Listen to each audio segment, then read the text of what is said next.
Hi, everybody. Welcome. Better late than never, right? Sorry about that, having some technical difficulties, but we are here. Happy Wednesday, Valentine's Day.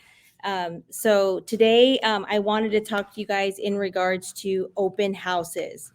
Open houses are a great way to get clients, business, to showcase your listings. There's just a lot of different strategies for it. So definitely want to show you guys how to do that and take advantage. Um, a lot of people ask why open houses. I get a lot of questions in regards to, is it safe? It's a lot of work.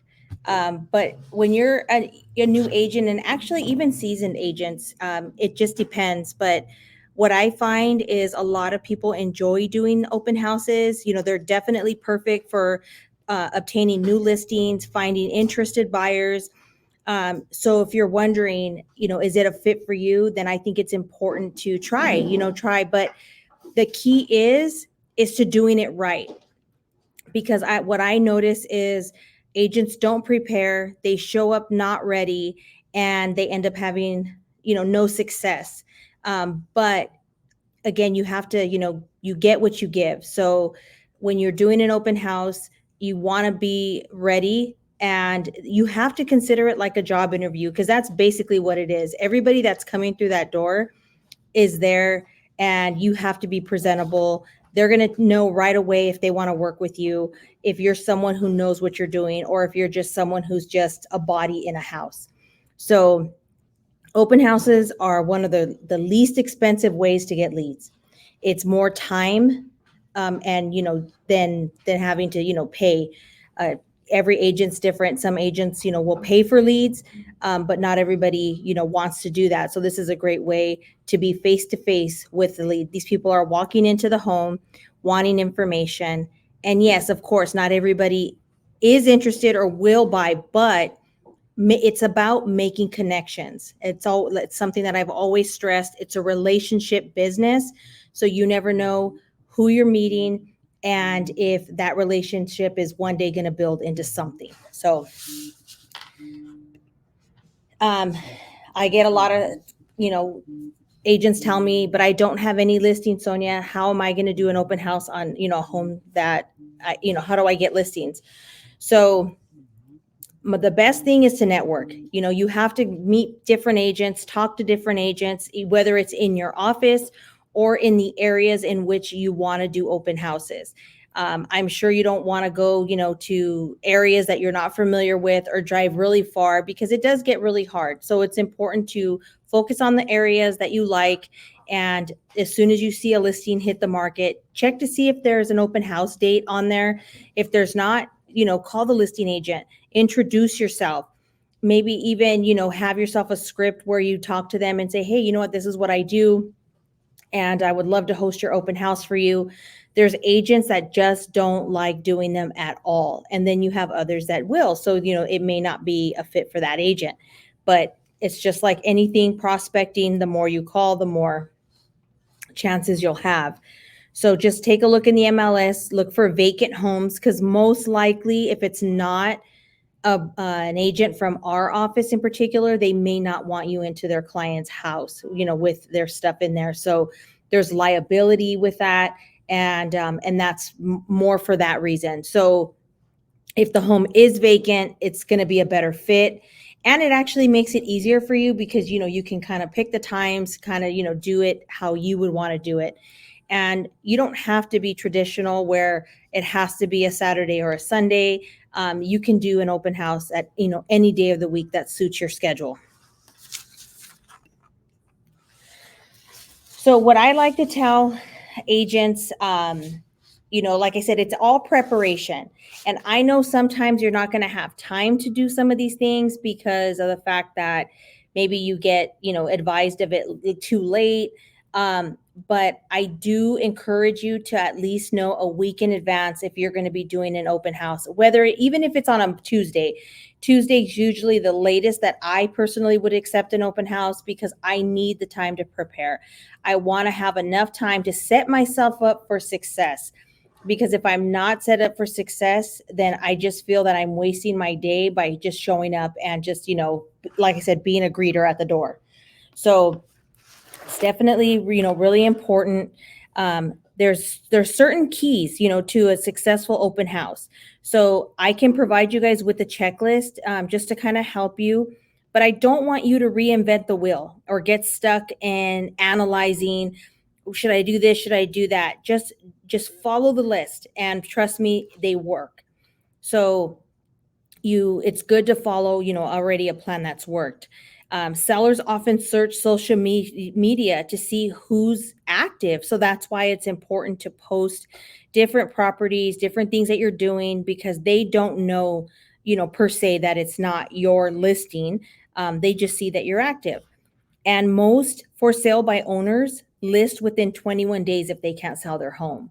So that's why it's important to show up on social media, because they are watching. 72% of FSBOs only interview one agent before listing with them. So it's, again, they're looking, they're watching, and then you can also look in the area and see if you see any other for sale by owners, because if you do, then you can definitely offer to hold an open house for one of them at no charge, and just let them know that what your strategy is. And obviously they're going to be needing either a buyer's agent, or if not, I can tell you that I've done this many times where I tell them there's nothing, all I want to do is meet the different, buyers that, or the opportunities that come in. So do you mind, if I sit and hold your house open for free? And again, that's usually why a FSBO is doing it by themselves, because they don't want to pay. But when they start seeing that it's a lot of work and just everything that it actually entails, they're going to, for the most part, I've seen it happen 95% of the time, where they're like, you know what, we're just going to go ahead and have you do it, because it is more than what we thought. It's a lot of work. I didn't know, this had to happen. And I'll give you an example. I had one where I actually approached them from a lender standpoint, and I told them, you know what, I just wanted to know if a buyer does come through and is interested to buy your house, how are you going to know that they qualify? How are you going to select this person? And they were like, oh, that's a good question. They didn't know.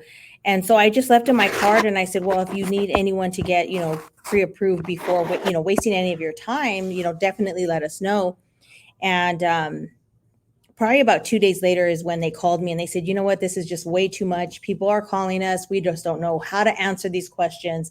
What do you charge? Just help us. So again, if you come from a place of service and not like, I just want to, sell your house, it's all in the approach. And everybody has different reasons for, doing the things the way they do them. But like I said, we already know the reason why a for sale by owner is a for sale by owner is because they don't see value in a real estate agent. And that is the number one thing, the importance of showing value. So that's one way. Another way, if a house sells before you hold it open, most agents will tell you don't hold it open. But if you've done all the work, still hold it open. Just hold it open. Take up backup offers. Just tell them, you know what, we have someone, but you never know, things can fall out, because that does happen. Things do fall out. So you want to make sure that that you don't run all those ads and then not do it. You want to make sure you do that.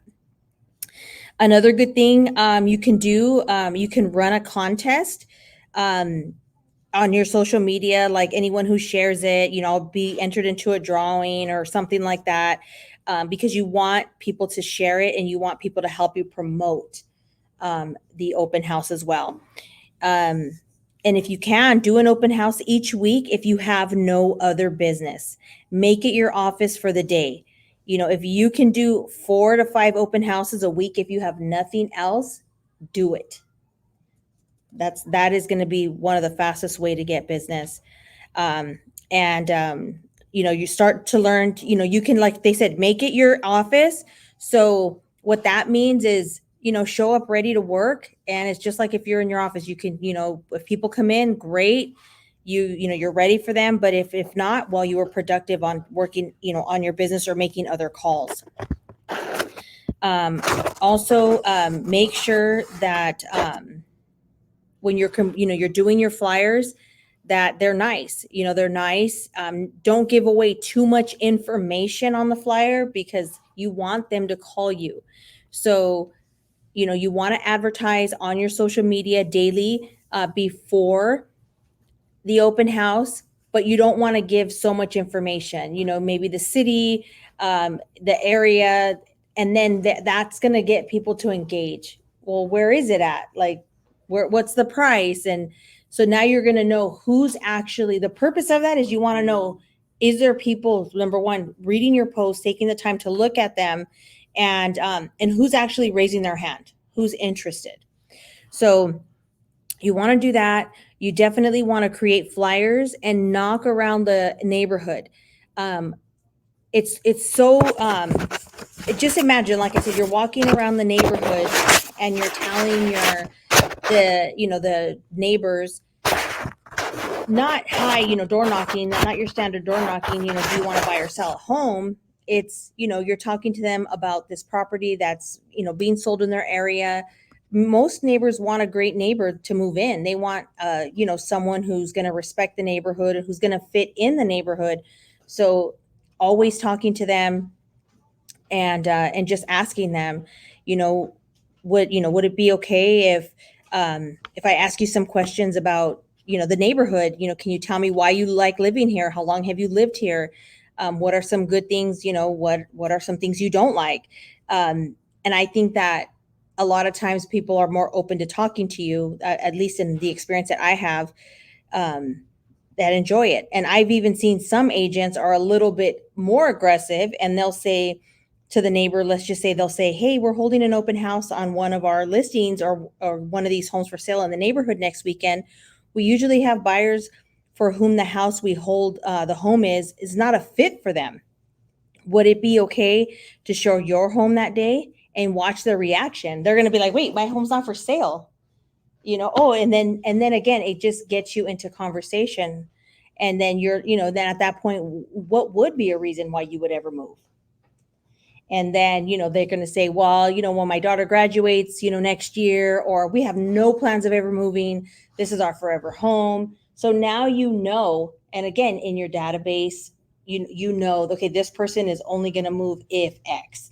This person is, never going to move, or this person actually is only a few months away from thinking about moving because, they are saying they're going to retire in 3 months and they want to move closer to their children or away from their children, right?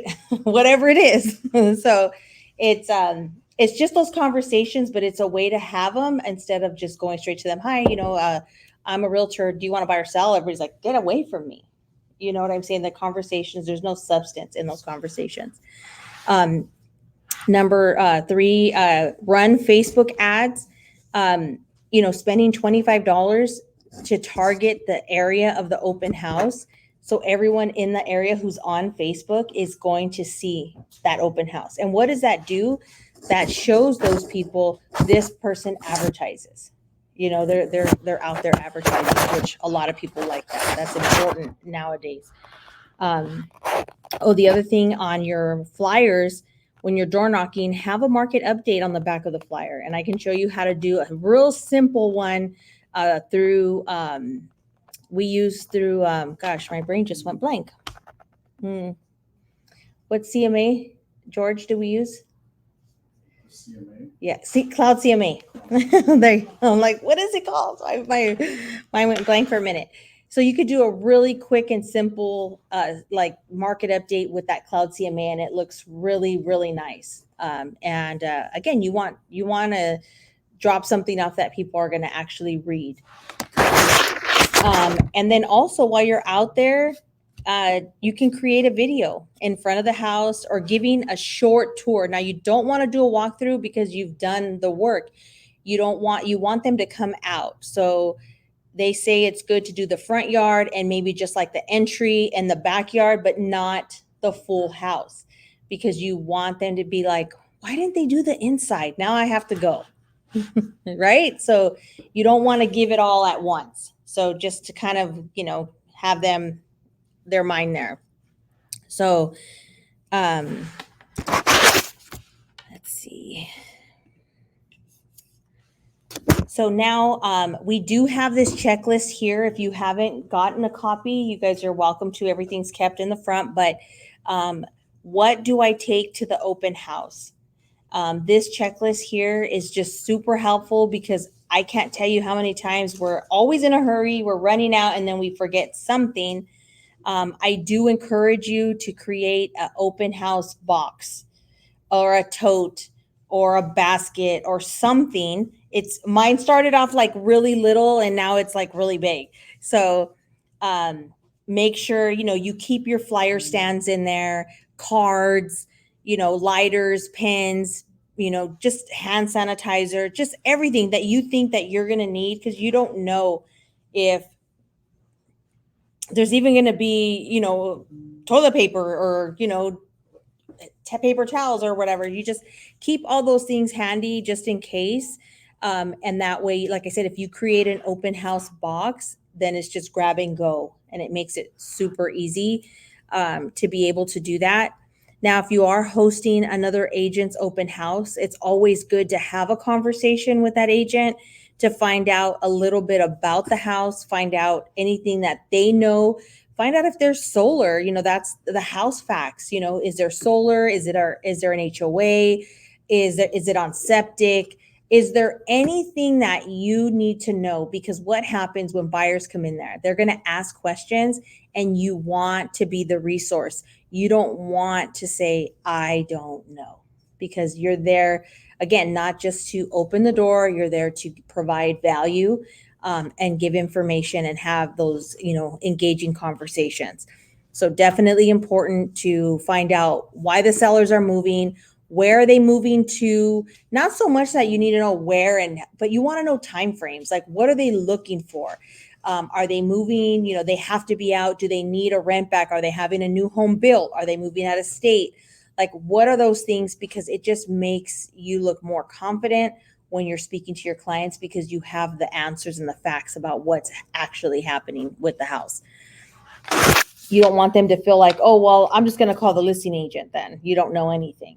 Like, you don't want to waste your time doing that. So one thing that I'm so big on is do your numbers and know your facts. Do your numbers. So what I mean by that is go into the MLS at least a couple days leading up to your open house. Know the area. Print out every other property that's available, that's in at least a 1.5 mile radius. Even if it's larger, smaller, you want to know what's for sale out there. You want to know like the last homes that sold, because you're going to have buyers that come in that say, oh, this home is priced too high. And they don't know what they're necessarily talking about, because they don't have facts. All they did was look at what the Zestimate was, or they looked at, Redfin or something.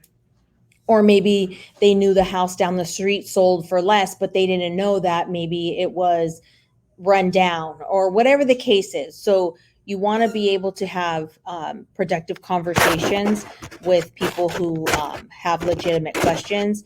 So definitely do your numbers, know your facts, and be ready to engage and have those conversations. Okay, so the day of your open house, number one, like I mentioned, this is a job interview. Dress for success. So now us ladies, of course, we don't have to wear big heels. You don't have to wear heels to look, successful or to be dressed up. You want to be comfortable. I always take an extra pair of sandals, because when we're putting everything up, it's a lot of work, going in and, from your car to the house, and, and gathering everything that you need to gather. So definitely an extra pair of shoes is definitely necessary. Have sign holders, for the house, to make sure that, the flyer stands, so that way those are ready. Make sure you put out your signs. Now, there's the agents that like really really get like over, and there's people that get over 200 visitors on their open houses. The statistics are they put out 60 to 80 signs. That's a lot of signs. So, I mean, unless you're getting up at the crack of dawn, but they're like really putting out a lot of signs. But honestly, in my opinion, what I typically do is I'll map it out, look at the major intersections. You want traffic from more than one way, if at all possible. Sometimes it's not because there's only one way into, a gated community or into a community. But again, remember your time and your efforts, you want them to go as far as possible. So a minimum, I would say, of 20 to 30 signs. That should be a minimum. And you can get signs done pretty reasonably. I think $10, to have the open house signs made. But just remember, the more signs you put, the more visibility. So, and there's just be mindful of the areas. Make sure you're not putting them in walkways. If you do need to put them in someone's yard, all you have to do is knock on the door and ask instead of just doing it. It's good if you ask, do you mind if I put my sign right here? Oh, a lot of people will say, oh, no, that's fine. And now that you have their permission, they kind of feel like they have to watch out for it too. So they feel a little obligated, which is kind of nice. So, and then, like I said, they allow you to put it there. So you want to definitely make sure you're doing that. If you have flags or balloons, you can add those too. There are big flags that you can put in front of the house as well to make sure that the visibility is there. And like I said, you want the neighbors, to know who you are. That's the important thing. And make sure that you arrive at least 30 minutes early. You have to be there at least 30 minutes early. And if at all possible, partner up with the lender. Have a lender help you and have them help you put out the signs, because obviously if any buyers come through, then they're going to get a piece of the pie as well. So it's always nice if someone's willing to, to go out there, especially if you're putting out, 40 signs. That's a lot. So make sure that that you have some help. So when you're at the open house, you definitely want to, do a video. That's why get there early, set up, do a video, and let everybody know where you are, how long you'll be there. Make sure you have a welcome, entryway table, or just in an area where it's not blocking their way that they can walk through the house. And have some stuff for them to take, freebies. I can tell you that when I do my open houses, I always have, I have calendars, pins, notepads. I always take some type of refreshment, whether it be fruit, popcorn, chips, whatever it is, just depending on where it's located, the time and everything else. I'll make that determination. But you want, anything, everybody wants anything that's free. So as they're walking through the house, they're obviously taking a look and seeing if they are thinking about buying, if it's something that they like or not. And then usually what I do is when they walk in, I don't typically give them a flyer when they walk in unless they ask for one. But I'm usually at a distance from them. And so when they walk through the house, I'll just tell them, welcome, go ahead and take a look around. If you have any questions, let me know. And so then they're like, okay, so they just start walking around the house. And as they're leaving is when I feel it's more appropriate to have a better, conversation with them, because now if they do have any questions, because they've walked through, maybe they saw something, or maybe now that they're walking, with their spouse or whoever they're walking with, maybe they said, hey, this, and hey, I wonder what the price is. Well, yeah, we didn't get a flyer. Okay, let's go get one, So at that point, as they're walking out, I'm standing there with all the free stuff, and I'll hand them a clipboard and just, tell them, hey, my seller, would like some feedback on what your thoughts were, if you don't mind filling this out. And of course they don't, they'll take it. And while they're filling it out is when I'll start engaging and asking questions. Do you guys have any questions? What did you think about the place? What do you like? What don't you like? How long have you been looking? I don't typically ask, are you working with an agent? This is something that we discussed, and it's not because we're trying to take anyone's client or anything like that. But unfortunately, buyers aren't always upfront. And so if you just ask a simple yes or no question, do you have an agent? Most of them will just say yes, thinking that's going to deter you.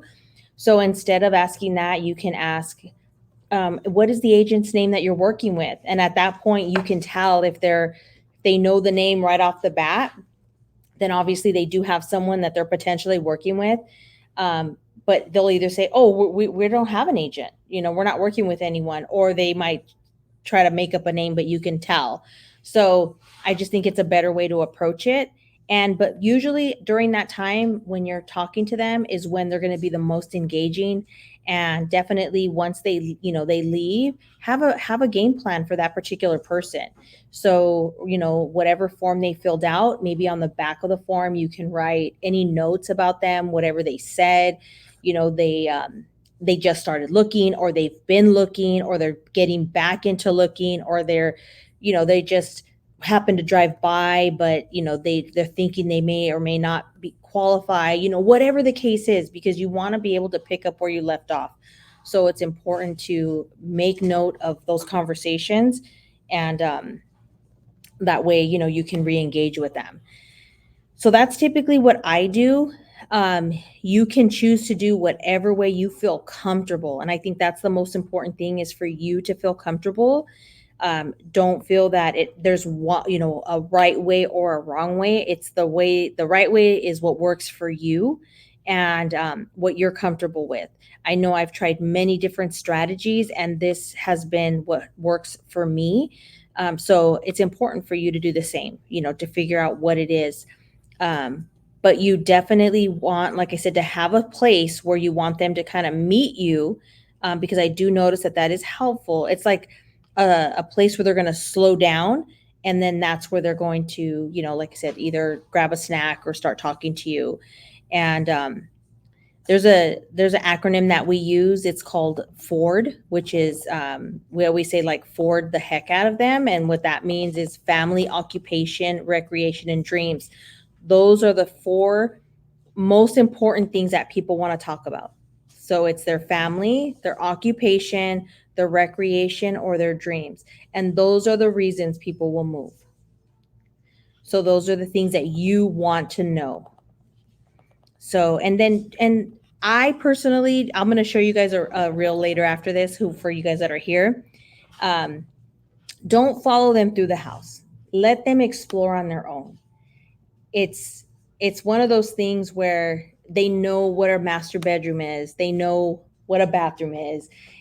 Those are the obvious things. Now, if this home is immaculate, or if this home has something that you want to make sure that they don't miss, then just point that out to them. Make sure when you go into the bathroom, in the very back to the left, that you notice this, or that you see this, and that way they'll keep their eye out for it. But also, if it is your listing, you may want to talk to the seller and, obviously let them know to put away anything that's of value and anything that's important to them. But you may have some sellers that say, I don't want you to let them go upstairs by themselves, or I don't want someone to be left alone. So in those particular cases, you're going to have no choice, but not necessarily to follow them, give them their space, but I won't go in the room with them.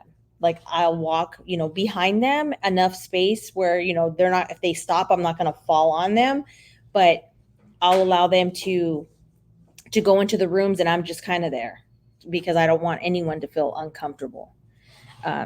We already know how that is. And one thing that we definitely have to be mindful of is our open house safety. So make sure you have your cell phone on you at all times. Don't ever put it down. I like to take it's called a Pivo, and it is, and I can show you guys what that is too if you want to see that, but I have an extra phone I take, or an iPad. You can use either one, and it's a stand, and it follows you. It follows movement. So it's just not going to be stuck in one place. So I'll put it in a place where it's obvious. So when they walk in the house, they see it. But they are being recorded. So that's something that I do. And then always make sure that someone knows where you are. If you're by yourself, make sure that people do know where you are. Always do a check of that. If you're doing a vacant home, you shouldn't have to worry about this, but I have gone into homes that weren't vacant and people have left firearms on the bathroom counter. They forget, or they've left other things that shouldn't be left out. So, sometimes people forget their jewelry. I don't know how many times I'm in a hurry. I put it down and I just run out of the house because I forget it. So it does happen. So make sure that, and try to never do an open house by yourself. Try to never be alone, because you don't know who's just coming in there for the wrong reasons.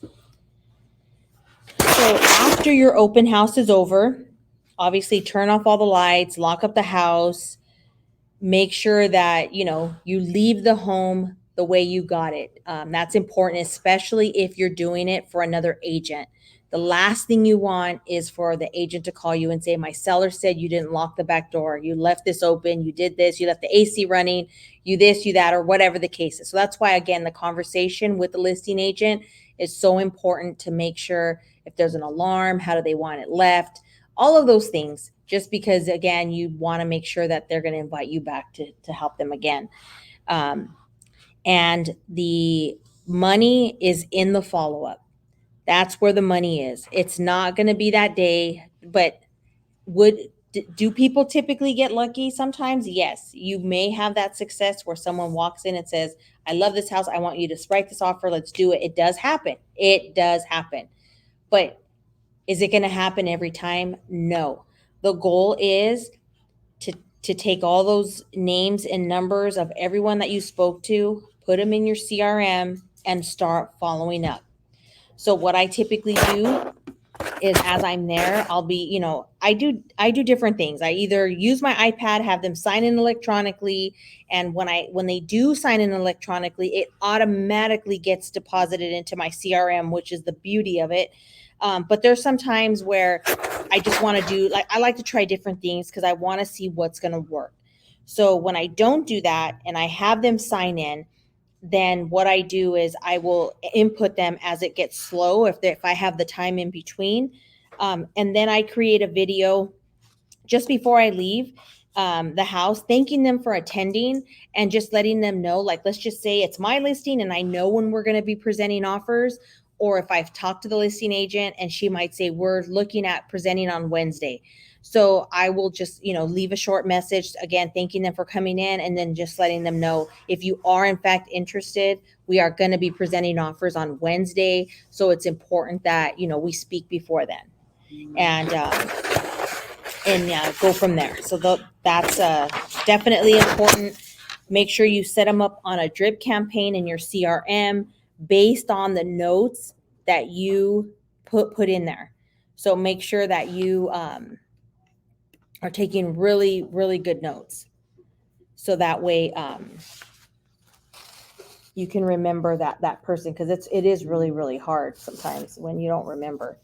So the other good thing to do after the open house is, you could even call them, within the next 24 to 48 hours and just ask them, how did it go? If you did a raffle, then you might want to even ask them,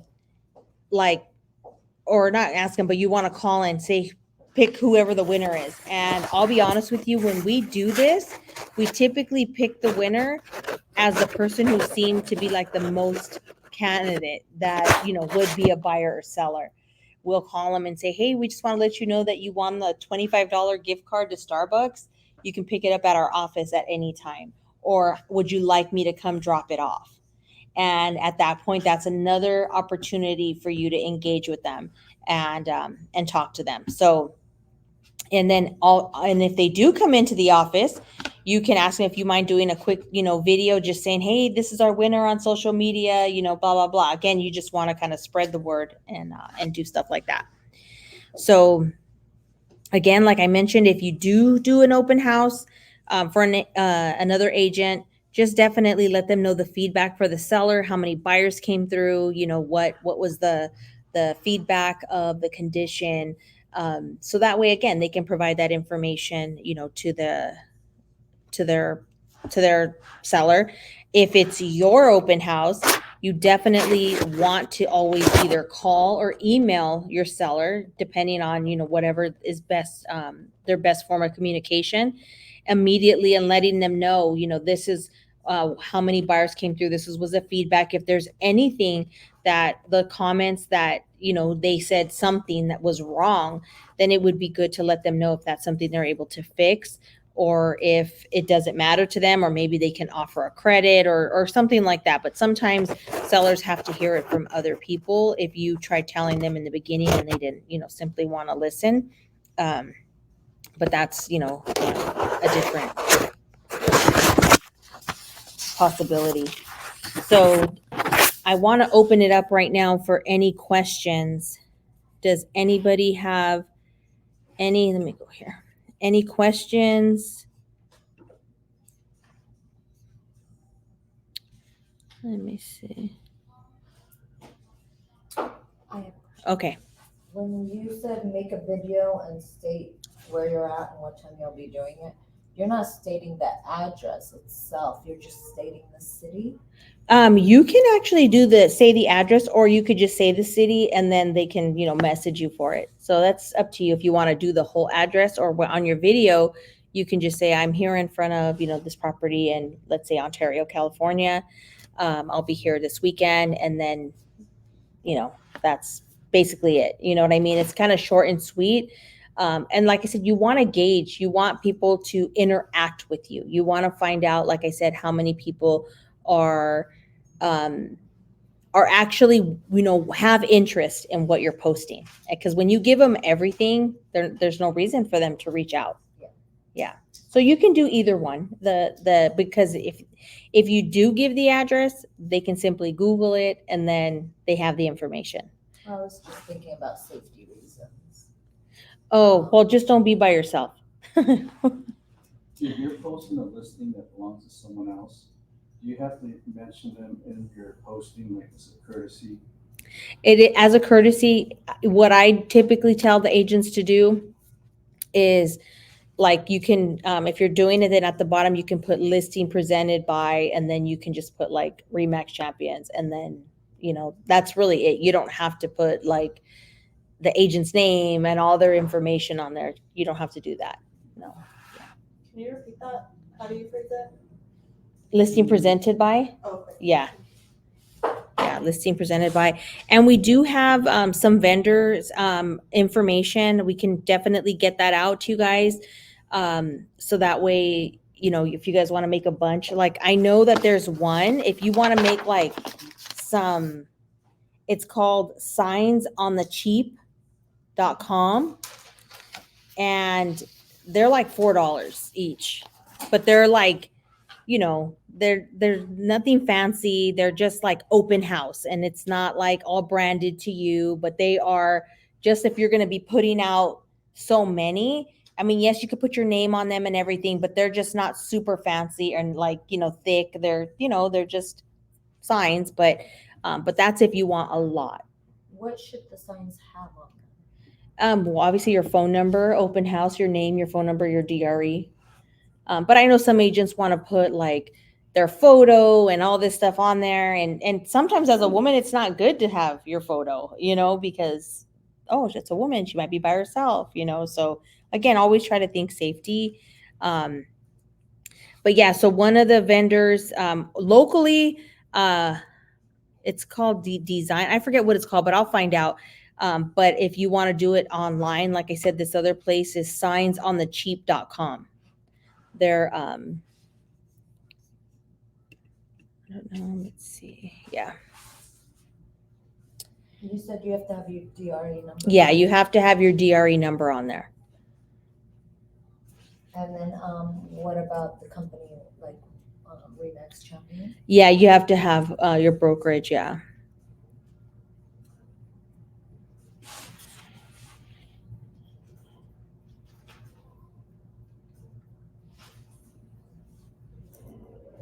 Okay, so in regards to, I have a question right here. Let's see. Is there a specific way flyers need to be made for the open house? Not necessarily. If you're going to be, if those are the ones that you're taking with you to the open house, you definitely want them like so that this is kind of like your, what you're giving them to take with them. So you definitely want to make sure that all your information's on there, your contact information, and all the valuable information about the properties on there. Just so you guys know, in Cloud CMA, if you click on Cloud CMA, there is a property flyer that you can create on there. Very simple. It has a QR code and it takes them directly to you. You can create them in Canva. There's just so many different ways. Definitely get with title if you are doing an open house, to get some buyer and seller guides. Those are always nice to have, especially if you're dealing with someone who's just a first time buyer and, doesn't really have any knowledge of what the steps are or anything like that. That's always a good way to, to hand them something and then just let them know that you'll be in touch with them to, just to maybe do a buyer consultation. It's always good, like I mentioned, to have extra. You can print extras or you can actually just keep one. And what I would do is, like, let's just say someone comes in and they're like, oh, well, so what'd you think about the house? And a common answer is, this is too small for me. I need something like this and like that. Well, if you know the area, because you've done your homework and you know what's available, at that point, you can let them know, well, actually, there is a house that is available that might suit your needs. I'm here till 3:00. Is there any way we can meet there at 3:30? And you'll be surprised how many people are like, oh, wow, okay, he's willing to do that or she's willing to do that. And then at that point, you can, potentially have an appointment or speak to them afterwards. But you're going to see there's going to be times where people come in really motivated and excited. But remember, your energy is important. If they see that you know what you're doing, you're excited about what you're doing, people want to work with that. They want to work with someone who is excited and who they're going to have a great experience with. So remember, you are being interviewed, whether you want to believe that or not, you are. They're watching you. They're watching how you're doing what you're doing. And if they don't feel that they're comfortable with you, then they're just going to continue walking. No, thank you. I'm not interested. Because of that initial, contact with you. So again, it's always super, super important to be on basically during your open house. And then how do we obtain Remax logos? So we have those. We can actually forward those to you. I'll have Maria send those to you so you have those. Does anyone else have any other questions? I have a question, Sonia. Yeah. Do you have everybody like that you talk to at the end sign in, like even if they have an agent, like if the agent's with them? No, if the agent's with them, I do not have them sign in. No, the agent will, give you the card and that's basically it. Now, I also have buyers. My buyers go to open houses without me. So it's important to educate your buyers. Educate. We were talking about that. That's what our job is to educate.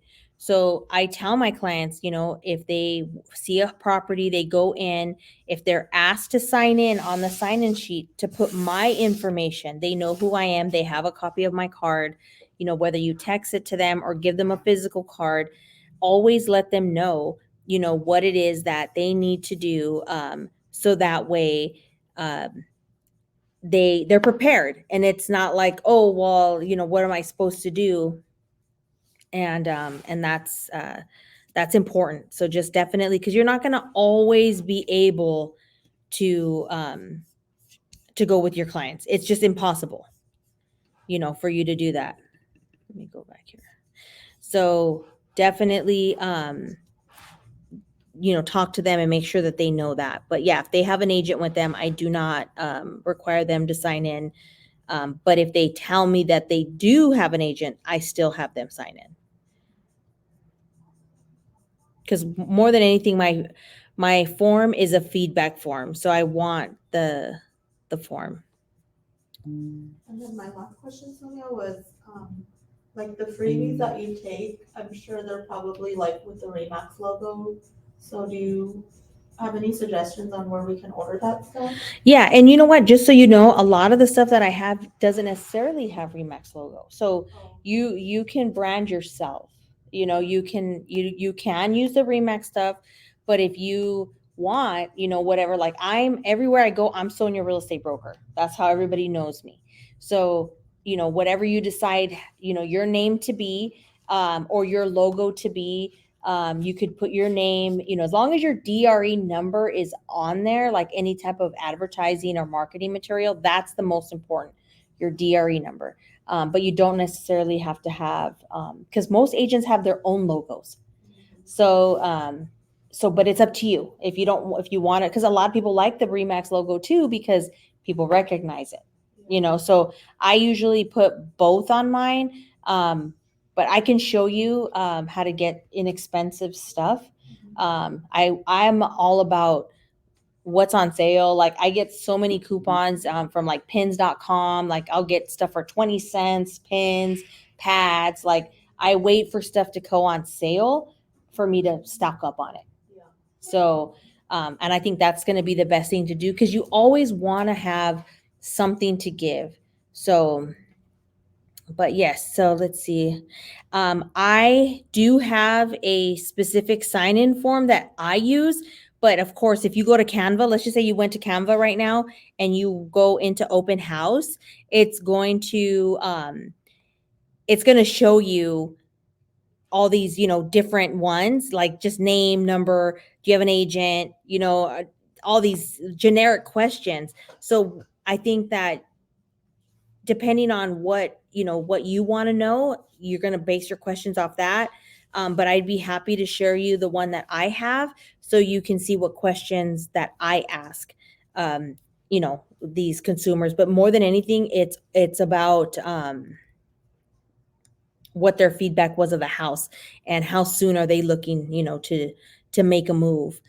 So that way, we have an idea of, is it something that they're just not going to be doing, or are they going to be doing something, within the next 12 months?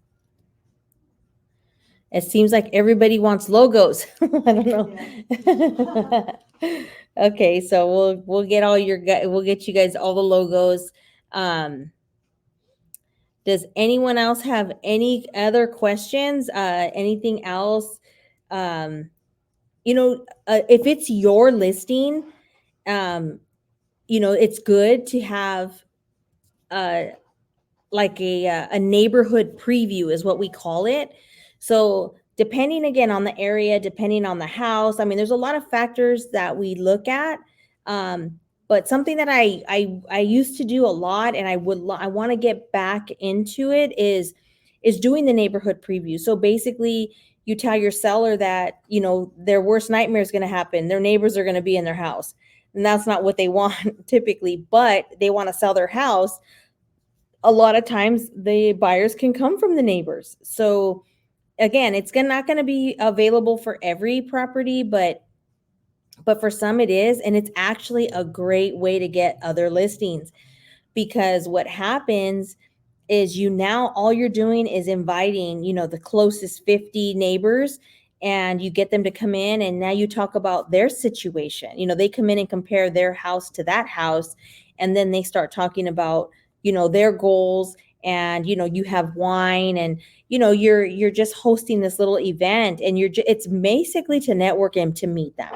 You're having them all come to you, and it works really, really well, because now they get to know who you are. So now when you start advertising to them, they start receiving some of your marketing, they know who you are. So I'd like to take advantage of that when I have listings, because like I said, it's a great way to get to meet the neighbors. And then you have your regular open house as well, but that is usually done on a Thursday night, like from, 5:30 to 7:30, something like that, just in the evening after work. So that way they can, get to know you. That's the goal, is for them to get to know you and take home your calendar or something that they can put on their fridge and remember who you are. So does anyone have any other questions?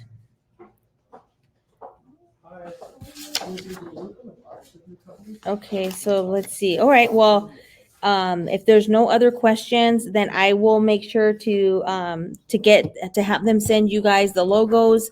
If you guys don't have the checklist, then let me know, and I can get those to you guys as well. Make sure that if you have any questions at all, let me know, and we'll go from there. Like I said, you can always message me if you guys have any other questions. So happy Valentine's Day, everyone, and have a good day. We'll talk to you real soon. Thank you, Sylvia. You're welcome.